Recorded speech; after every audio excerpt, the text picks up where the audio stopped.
I know how you can be a lot of fun at parties, ladies and gentlemen. I do. Here's how you can be a lot of fun at parties. You walk into a party and you say, did you know that theos is the Greek form of the Hebrew Elohim? Oh, you'll bring the house down with that. All the ladies will gravitate to you, and the men will envy you, and your knowledge will just pretty much knock people down. And it will be true what you say, and anyone could verify it in a concordance or in a commentary. And I am happy to tell you that the God of the so-called Old Testament, the Hebrew Scriptures, is the same God of the New Testament, the Greek Scriptures. In the Hebrew Scriptures, he's called Elohim. In the Greek Scriptures, he's called Theos, that's the Greek, God, and it means the same thing. That is placer, one who arranges things. I'm glad to have a God that takes charge of things. Folks, if you notice on the bunker cam, this is the third week for this old cigar, and I'm really pleased with my light today. You look at that, it's very even all around. It's a nice ash here. I really admire my own ash. I have quite the ash. And a great ash. Look at that. So this tells you that I'm trying to be very conservative here. And I think I'm going to retire this old cigar, though, because it's done duty for 3 weeks now. And I couldn't be more proud of it. The smoke production is admirable. Now, remember, I've been telling you that the book of Revelation has a structure, and that things that are brought up at the beginning are rehearsed at the end. And at the beginning, we see God giving out blessings. At the end, a curse. At the beginning, he says he's coming swiftly. At the end, he says he's coming swiftly. He speaks of himself as a prophet. He functions as a prophet in the early chapters. And then in the later chapters, we see him again giving prophecy to the ecclesias. In the beginning, we see a throne section having to do with the political redemption of the earth. Then the temple section. Then we reverse it: temple section, throne section, back to prophet, back to quickly, and it's all one great pattern. Well, likewise, you take that and look at the big picture. I've already suggested this to you, but I'm so excited about this, that there's order in the Scriptures. Anytime I see this, anytime I see a structure, it comforts me, because again, you can't be overemphasizing this. You can't be talking about this too much, because the world looks to be in chaos and it looks to be in disorder. So anytime we can go up in an airplane, get an aerial view, like for instance the titles of God, or the fact that he's working during eons, or that the fact that there's a structure, anytime we can do that, it's going to comfort us and assure us to know that we're not in this mad production. We're in an orderly system, and we are all being directed by Elohim.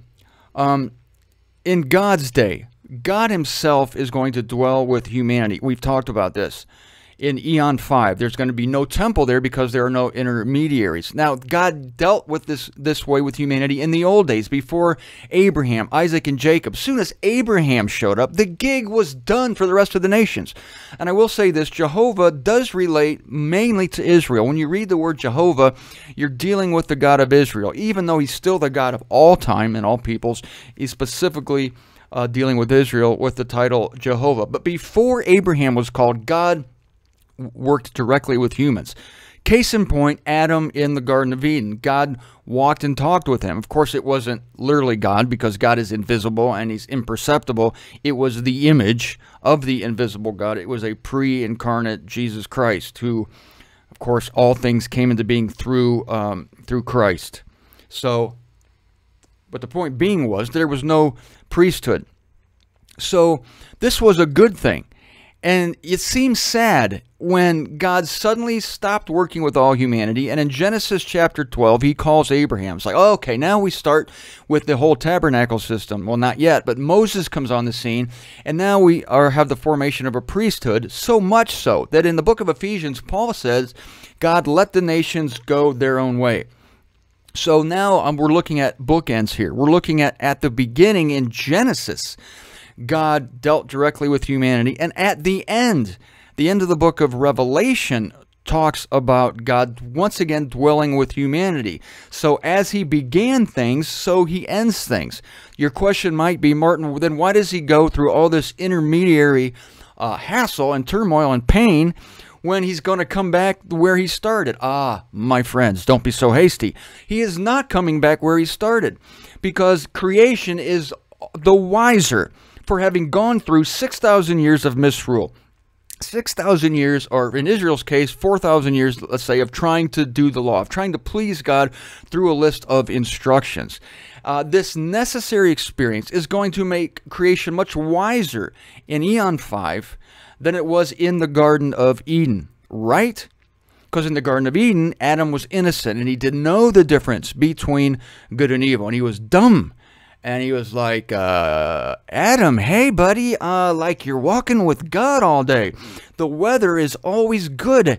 And you have this beautiful woman over here. Everything. He goes, yeah, so what? Yeah, that's no big deal, man. It's like that way every day. You walk with God. Yeah, I walk with God every day. Well, yeah, I know that. He had no appreciation. And you will find no words of praise coming from the lips of Adam throughout the entire book of Genesis. Contrast that with Eon 5. We have nations streaming into the New Jerusalem, and we have people eating of the tree, the leaves from the tree of life to sustain their lives. And we have pure joy and happiness. All tears are washed away.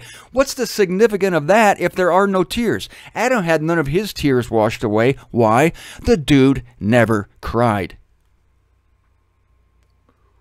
That's right, he never watched a Tom Hanks, Meg Ryan romantic comedy.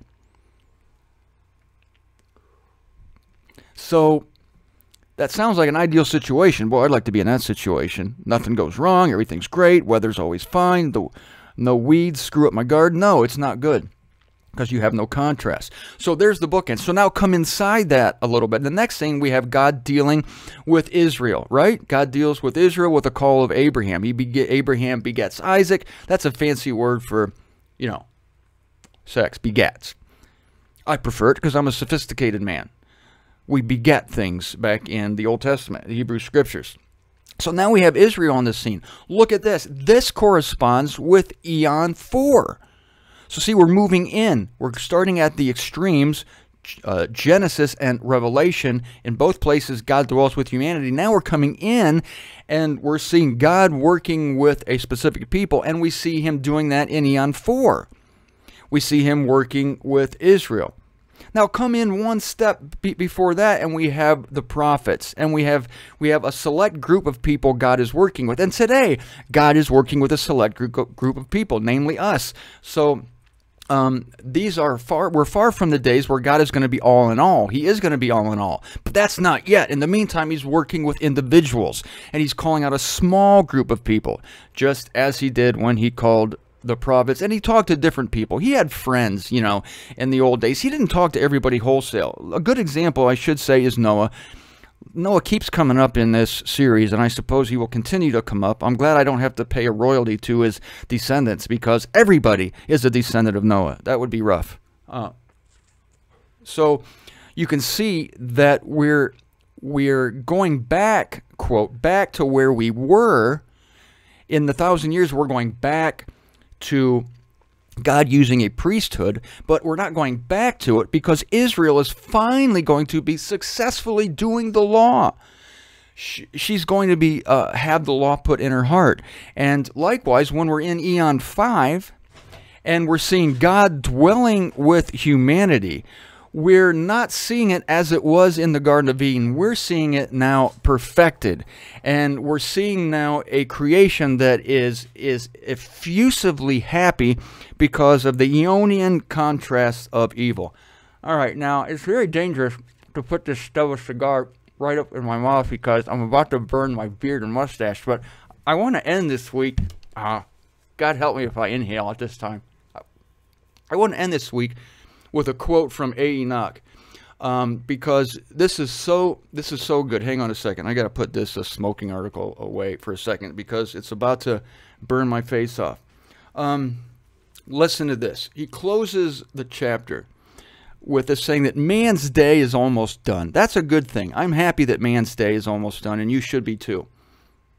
The unveiling of Jesus Christ, then, marks the climax in the relations between God and his creatures. That's what this is all about, ladies and gentlemen, the relationship between God and his creatures, as he reveals himself through time as Jehovah to be a God who loves us, a God who cares for us, a God who is not just our creator, but our Father. Not everybody knows him as Father.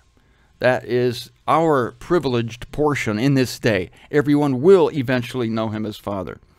So the unveiling of Jesus Christ then marks the climax in the relations between God and his creatures. Man's miserable attempt to get along without him finally fails. That's what we're looking at now. Man's miserable attempt to get along without him. He has to do this. Man does. Humanity has to go through this. They have to try to get along without him. And they're trying to erase every vestige of him from society.